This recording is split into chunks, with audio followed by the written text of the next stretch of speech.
کہتے ہیں میرے محبوب صلی اللہ علیہ وسلم اس وعدے کا پہلا جو جملہ پہلا نقطہ یہ بڑا زبردست سٹیٹمنٹ ہے، لا تعبدون الا اللہ، کہ سب سے پہلے اللہ کی عبادت، اللہ کے سوا کسی کی عبادت نہ کرنا۔ اور اس کے بعد میرے محبوب میں نے ارشاد فرمایا بنی اسرائیل والوں سے وعدہ لیا وَبِالْوَالِدَيْنِ إِحْسَانًا، یعنی اپنے حق کے بعد اگر کسی کے حق کو اپنے حق کے ساتھ متصل جوڑ کر بیان فرمایا وہ کسی اور کا حق نہیں بلکہ وہ ماں باپ کا حق بیان فرمایا۔ یہ قرآن کا ظاہر ہے۔ یہ کیا ہے قرآن کا؟ ایک قرآن کا باطن بھی ہے، جیسے یہ میرا ظاہر ہے میرا ایک باطن بھی ہے۔ قرآن کا باطن یہ ہے کہ اللہ کے حق کے بعد اگر سب سے بڑا کسی کا حق ہے وہ اللہ کے محبوب کا ہے، وہ اللہ کے محبوب کی اہل بیت کا ہے، وہ صحابہ کا حق ہے۔ پھر ترتیب کے ساتھ آگے چلتے جائیے، لیکن قرآن کا ظاہر جو میں آپ کے سامنے تلاوت کر رہا ہوں اس میں اللہ فرما رہا ہے بالوالدین احسانا، پھر ہم نے ان سے وعدہ لیا کہ وہ اپنے ماں باپ کے ساتھ حسن سلوک کریں گے، وذی القربیٰ خونی رشتہ داروں کے ساتھ۔ یہ تیسرا نمبر ہے جو بنی اسرائیل والوں سے اللہ نے وعدہ لیا، اس کا جو تیسرا نمبر ہے وہ کیا؟ پہلا اللہ کی عبادت۔ اب اہل عرب سے پوچھا گیا کہ اس عبادت سے کیا مراد ہے؟ اہل عرب سے پوچھا گیا کہ عبادت نفس عبادت، اللہ فرمایا لا تعبدون الا اللہ۔ میں اور آپ یہ سمجھتے ہیں کہ عبادت سے مراد نماز ہے، میں آپ سمجھتے ہیں کہ عبادت سے مراد حج زکات روزہ ہے۔ اہل عرب سے پوچھا گیا، اہل لغت سے پوچھا گیا، وہ کہتے ہیں کہ یہ جو لفظ ہے عبادت، اس سے مراد انسان کے اندر، مسلمان کے اندر کمال درجے کی عاجزی آ رہا ہے۔ جس مسلمان کے اندر، جس مسلمان کی چار ڈال میں، اس کی زندگی میں آپ عجز دیکھو، عاجزی دیکھو، تو سمجھ لو کہ یہ ہر لمحہ، ہر گھڑی، ہر آن، ہر شام اللہ کی عبادت میں مصروف ہے۔ لا تعبدون الا اللہ، میرے محبوب پہلا اس وعدے کا نقطہ یہ تھا کہ اللہ کے سوا کسی کی عبادت نہ کرنا، وبالوالدین احسانا، ماں باپ کے ساتھ نیکی کرنا۔ اللہ اپنی عبادت کے بعد اب مخلوق کے اندر آ گیا، لا تعبدون الا اللہ، اپنا حق، اپنے حق کے بعد وبالوالدین احسانا، ماں باپ کا حق، وذی القربیٰ خونی رشتہ داروں کا حق، جو ایک دوسرے سے ناراض ہیں وہ دیکھیں کہ جو اللہ اور اللہ کے رسول ترتیب دے رہے ہیں، جس ترتیب کے ساتھ میں نے اور آپ نے زندگی بسر کرنی ہے، اور دین کے 90% حصے کو ہم دین کا حصہ ہی نہیں سمجھتے۔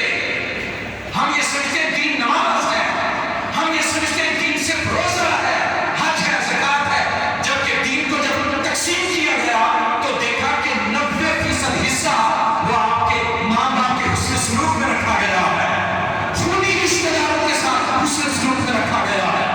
پھر آگے آئے وذی القربیٰ والیتامیٰ، میرے محبوب صلی اللہ علیہ وسلم ہم نے بنی اسرائیل سے یہ وعدہ لیا کہ وہ یتیموں کے ساتھ بھی حسن سلوک کریں گے، والمساکین، مسکین بھوکے لوگوں کو کھانا کھلائیں گے، وقولوا للناس حسنا، اور عام طبقات، عام لوگ بھی جب ملیں گے تو ان سے اچھی بات کہیں گے۔ سبحان اللہ۔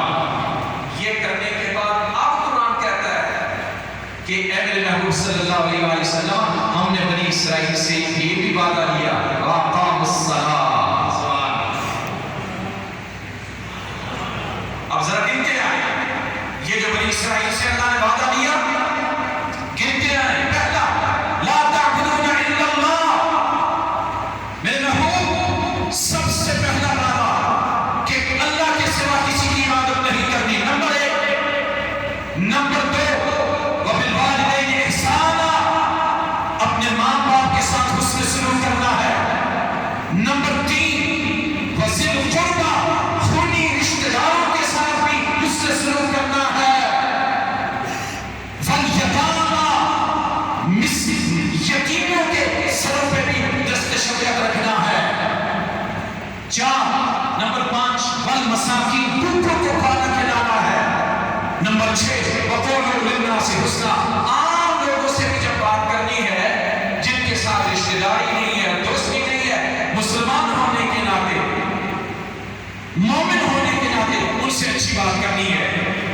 اور نمبر 7 نماز کی پابندی کرنی ہے.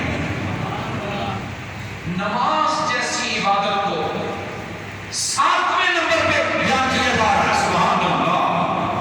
نماز سے بھی پہلے اللہ اگر کسی بڑے عمل کو بیان فرما رہا ہے تو عام لوگوں کے ساتھ اچھی بات کرنے کو بیان کر رہا ہے. نماز جس کو حضور نے اپنی آنکھوں کی ٹھنڈک کرا دے دیا, اپنے دل کا سکون کرا دے دیا, اس نماز جیسی عبادت سے بھی پہلے اگر کسی بڑے عمل کو بیان کیا جا رہا ہے تو وہ بھوکے کو کھانا کھلانے کے متعلق کہا جا رہا ہے. نماز اور زکات جیسے بڑے اعمال جو فرض کرا دیے گئے ہیں, ان سے بھی پہلے اللہ تعالیٰ اگر کسی بڑے عمل کو بیان فرما رہا ہے وہ یتیموں کے سروں پہ دست شکر رکھنے کو بیان فرما رہا ہے. ان بڑے اعمال سے بھی پہلے اگر کسی بڑے عمل کو بیان کیا جا رہا ہے تو وہ وبالوالدین احسانا, وہ ماں باپ کے ساتھ حسن سلوک کو بیان کیا جا رہا ہے. اور آقا علیہ السلام کے پیارے صحابی جب ہجرت کر کے نجاشی بادشاہ شاہ حبشہ کے پاس گئے, جعفر بن ابی طالب رضی اللہ تعالیٰ عنہ اور قریش کے سردار موجود تھے, انہوں نے آ کے شکایت کی کہ یہ دین چھوڑ کے نیا دین اختیار کر چکے ہیں. تو پھر نجاشی بادشاہ کہتا ہے, جعفر بتاؤ جس نبی کا کلمہ پڑا ہے وہ کیا کہہ رہا ہے. یہ بہت تاریخی ایک تقریر تھی, ایک سٹیٹمنٹ تھا جعفر بن ابی طالب رضی اللہ تعالیٰ عنہ کا. آپ نجاشی بادشاہ کے دربار میں کھڑے ہو کے کہتے ہیں کہ جب اللہ کے محبوب کا ہم نے کلمہ پڑھا تو اللہ کے محبوب نے فرمایا شرک نہ کرو, نماز پڑھا. لیکن جو ترتیب بتائی گئی یہاں بھی جو میں خاص بات یاد کرنا چاہتا ہوں, حضرت جعفر بن ابی طالب فرماتے ہیں کہ اللہ کے نبی علیہ الصلوۃ والتسلیم نے ہمیں یہ ارشاد فرمایا, ہمیں یہ سکھایا, ہماری کردار سازی کی, ہماری ذہن سازی کی, ہماری نگاہوں کو بدل دیا, ہماری سوچوں کو بدل دیا, ہماری فکروں کو بدل دیا. فرمایا کہ اپنی اولاد کو قتل نہ کرو, حرام نہ کھاؤ, جھوٹ نہ بولو, کسی کی تذلیل نہ کرو. کرتے کرتے حضرت جعفر بن ابی طالب 10 چیزیں نجاشی بادشاہ کے دربار میں کھڑے ہو کے کہتے, 11ویں چیز ارشاد فرماتے اللہ کے نبی نے ہمیں یہ بھی فرمایا کہ نماز کی پابندی کرو. 10 چیزیں سوسائٹی کے متعلق, اللہ کی مخلوق کے متعلق ارشاد فرمائی, اور 11ویں چیز ارشاد فرمائی واقام الصلاۃ, کہ اللہ کے نبی نے ہمیں ارشاد فرمایا کہ نماز کی پابندی بھی کرنی ہے, نماز کی پابندی بھی کرنی ہے.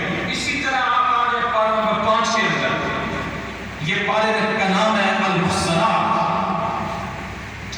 اس کی سورہ النساء ہے. اس میں اللہ عز و جل اب امت محمدی سے جو ارشاد فرما رہا ہے, سبحان اللہ, وہ تو ہو گیا بنی اسرائیل سے خطاب.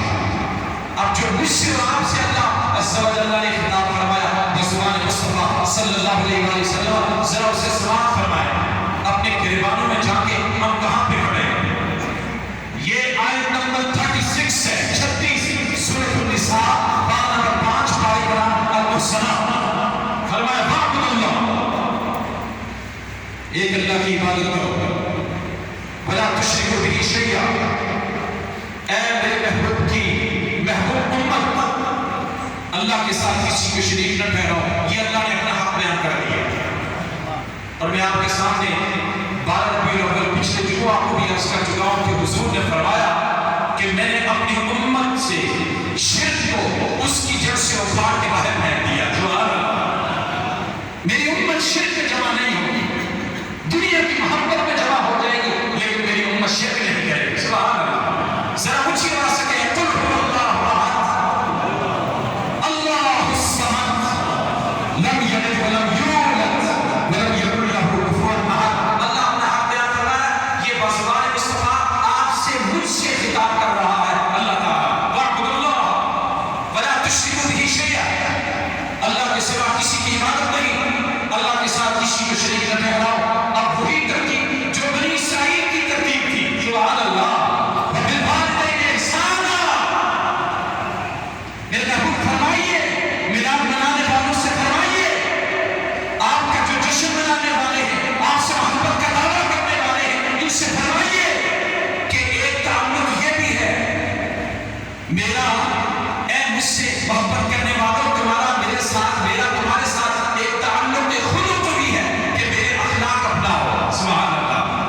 میری عادت اپناؤ، وبالوالدین احسانا، ماں باپ کے ساتھ نیکی کرو. آگے چلتے ہیں یہ دو، وبذی القربی، تین خونی رشتہ داروں کے ساتھ بھی نیکی کرو.